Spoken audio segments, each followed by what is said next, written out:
Bismillahirrahmanirrahim.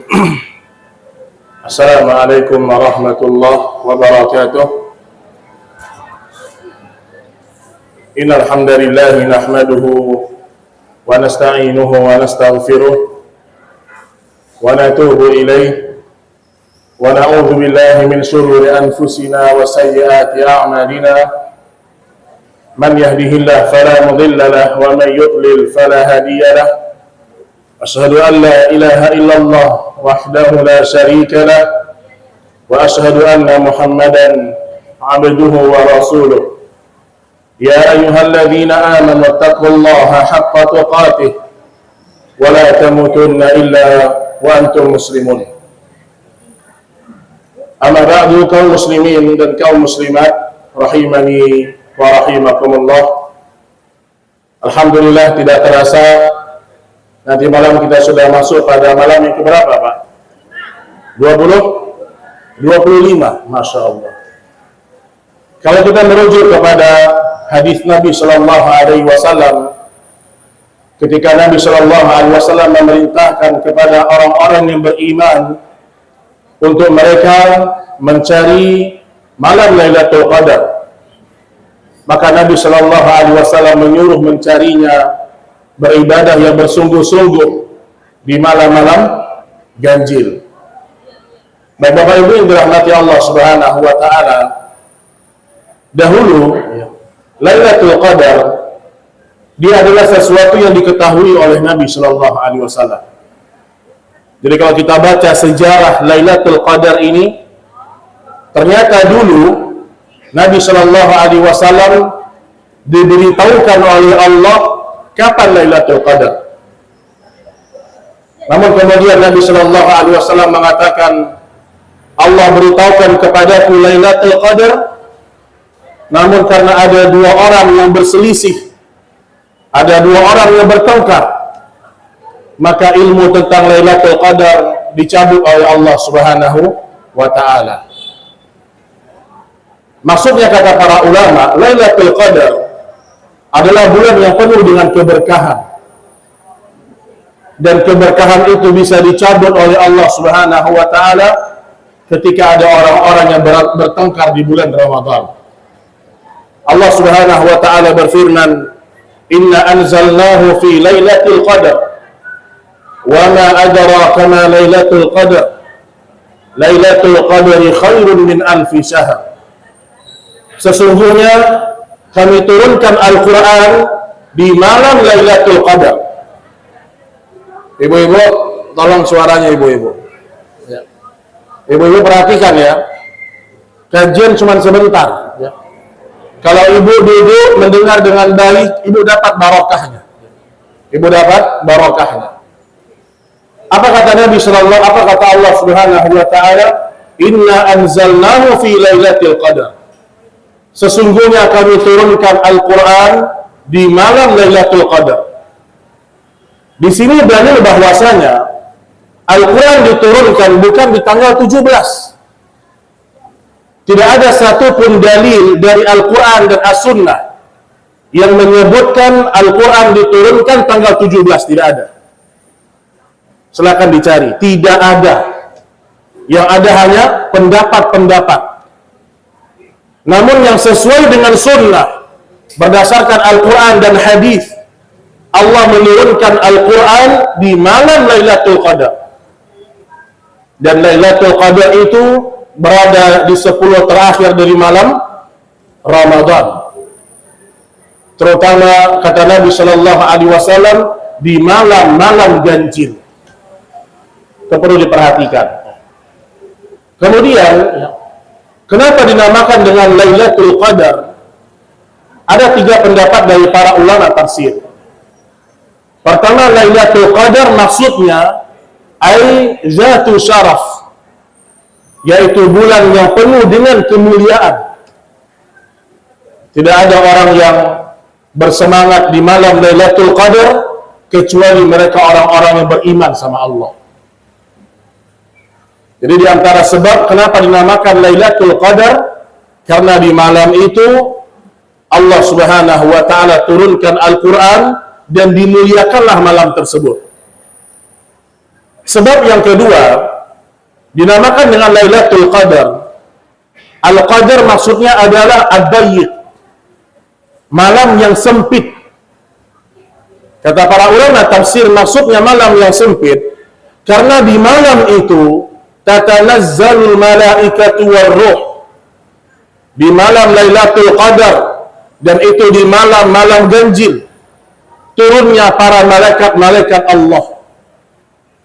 Saking banyaknya malaikat yang turun, maka Lailatul Qadar dinamakan dengan ad-dayyiq, malam yang begitu sempit, karena berdesakan dengan para malaikat-malaikat Allah Subhanahu wa ta'ala. Ini sebab yang kedua. Ini berdasarkan firman Allah Subhanahu wa ta'ala. Allah Subhanahu wa ta'ala mengatakan, faqadara alaihi rizqahu fayaqulu rabbi ahana. Ketika seorang hamba rezekinya disempitkan oleh Allah, faqadara, Allah sempitkan rezekinya, maka dia mengatakan, fayaqulu rabbi ahanan, maka Rabbku telah menghinakan diriku. Kemudian makna Lailatul Qadar yang ketiga, kenapa dinamakan dengan Lailatul Qadar? Karena di malam tersebut Allah turunkan takdir samawi, takdir sanawi, takdir tahunan, takdir tahunan. Ada takdir yang berada di Lauhul Mahfuz, ada takdir yang Allah beritahukan kepada para malaikat setahun sekali. Fiha yufraqu kulli, pada malam tersebut Allah beritahukan kepada para malaikat tentang berita-berita makhluk. Bapak Ibu yang dirahmati Allah Subhanahu wa ta'ala, semua kita mendapatkan Lailatul Qadar. Jadi perlu diingat di sini, Lailatul Qadar bukan permasalahannya si fulan dapat Lailatul Qadar, si fulan tidak dapat, bukan itu. Lailatul Qadar sama seperti bulan Ramadan. Semua merasakan, semua mendapatkan. Tapi yang jadi permasalahan, ketika Lailatul Qadar turun, kita sedang apa di malam itu? Itu yang menjadi permasalahan. Lailatul Qadar, semua akan mendapatkannya dari kalangan orang-orang yang beriman. Tapi yang menjadi pertanyaan besar, ketika malam itu turun, kita sedang apa? Makanya Nabi Shallallahu Alaihi Wasallam disebutkan dalam hadis Abu Sa'id Al-Khudri radhiyallahu taala anhu, ketika Nabi Shallallahu Alaihi Wasallam mencari Lailatul Qadar, maka Nabi pernah beriktikaf selama 1 bulan penuh. Nabi iktikaf di 10 hari pertama. Kata malaikat Jibril kepada Nabi Shallallahu Alaihi Wasallam, ya Rasulullah, sesungguhnya apa yang engkau dah harapkan masih berada di ujung. Maka kemudian Nabi melanjutkan iktikafnya di 10 hari kedua. Kata malaikat Jibril, ya Muhammad, apa yang engkau harapkan masih berada di ujung. Sampai pada akhirnya Nabi Shallallahu Alaihi Wasallam beriktikaf selama 1 bulan penuh untuk mendapatkan Lailatul Qadar. Ikhwatal iman rahimani wa rahimakumullah, di antara amalan yang paling terbaik seorang lakukan di malam-malam ganjil terkhusus, yaitu dia memperbanyak membaca kalamullah. Allah Subhanahu wa ta'ala berfirman, afala yatadabbaruna al-Qur'an am ala qulubin aqfaluha. Mengapa mereka tidak mau mentadabburi ayat-ayat Allah? Ataukah hati mereka telah dikunci oleh Allah Subhanahu wa ta'ala? Jadi malam-malam ganjil ini diperhatikan, malam 25 nih malam ini. Dan Lailatul Qadar itu bisa jadi di malam 21 atau malam 23 atau malam 25, 27 atau 29. Maka barang siapa yang mendapatkan malam tersebut, bersungguh-sungguh di malam tersebut, dia telah mendapatkan keutamaan beribadah lebih baik daripada 1000 bulan. Allah mengatakan khairun min alfi syahr, lebih baik daripada 1000 bulan.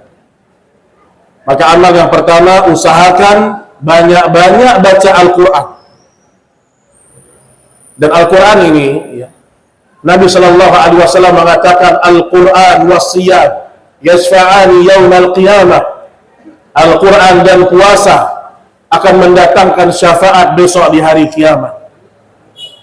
Sampai kata Nabi Shallallahu Alaihi Wasallam, yaqulul Quran, besok berkata Al-Quran di hadapan, besok berkatalah Al-Quran, ya Allah, selamatkanlah si fulan karena dia telah menahan ngantuknya dari membacaku ya Rabb.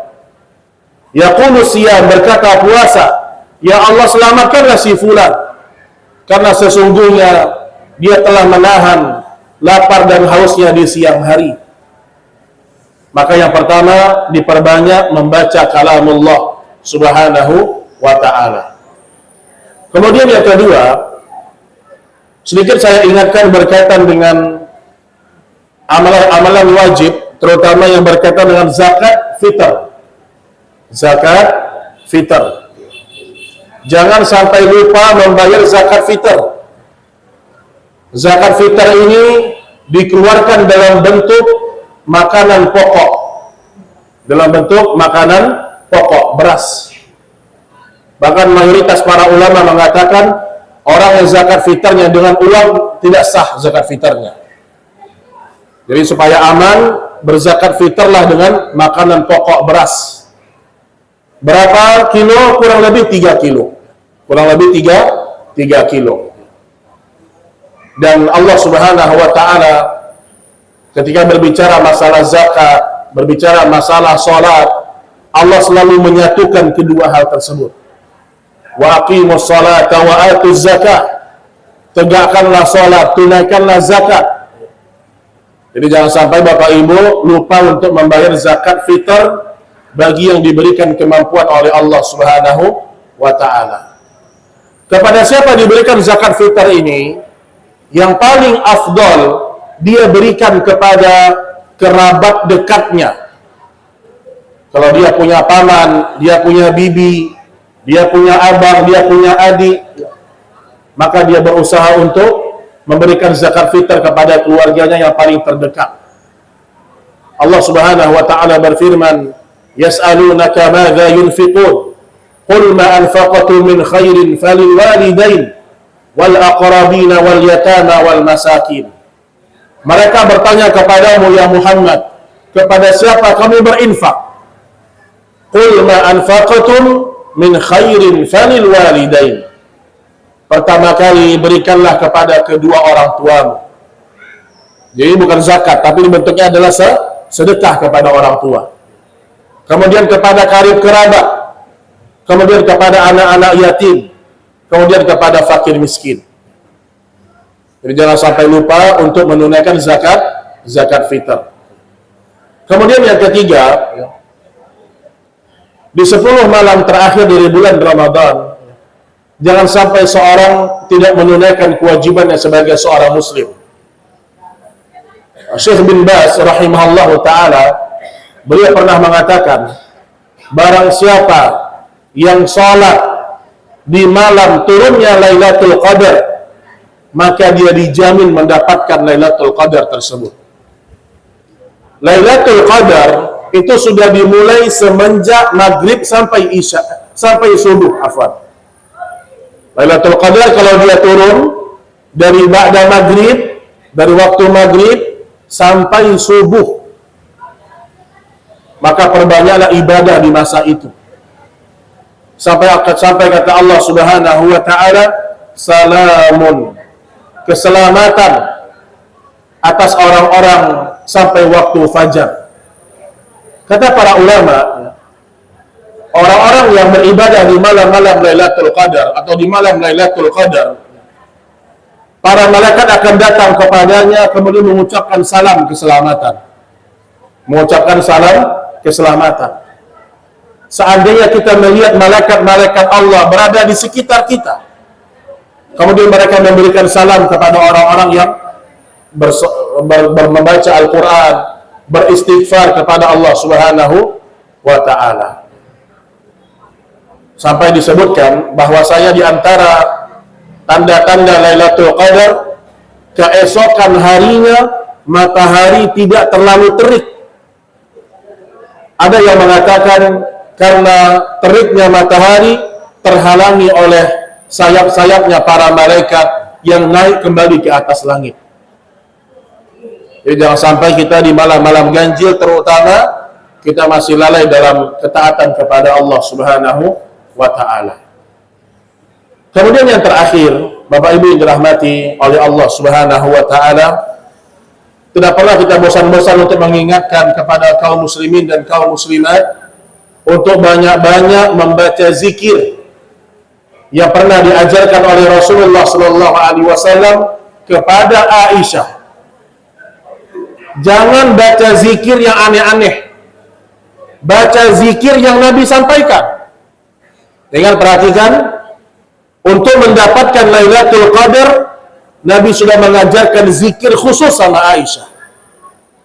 Maka jangan sampai seorang membuat zikir-zikir sendiri, dia karang-karang sendiri, tapi zikir yang Nabi ajarkan dia nggak baca. Sama seperti sebagian orang, mereka sibuk baca sholawat, tapi dia tidak baca sholawat yang diajarkan oleh Rasul Sallallahu Alaihi Wasallam. Apa yang Nabi ajarkan itu yang kita baca. Dan zikir yang terbaik di Lailatul Qadar, kata Nabi Sallallahu Alaihi Wasallam kepada Aisyah, "Quli Allahumma innaka afuwun tuhibbul afwa fa'fu anni." Ya Allah, Engkau zat yang Maha memaafkan. Tuhibbul afwa, Engkau suka memaafkan hamba-hambamu. Fa'fu anni, maka maafkanlah segala kesalahan dan dosa-dosaku. Di sini kata para ulama, syarahul hadis mengatakan, ketika seorang minta dimaafkan oleh Allah, maksudnya ada 4. Yang pertama, ampunilah segala dosa besar dan dosa kecil. Yang kedua, ya Allah, hapuslah dari catatan kitab-kitab amalku besok di hari kiamat. Makna yang kedua, dihapus dari catatan amal. Makna yang ketiga, jangan bongkar aibku kelak di hari kiamat atas dosa tersebut.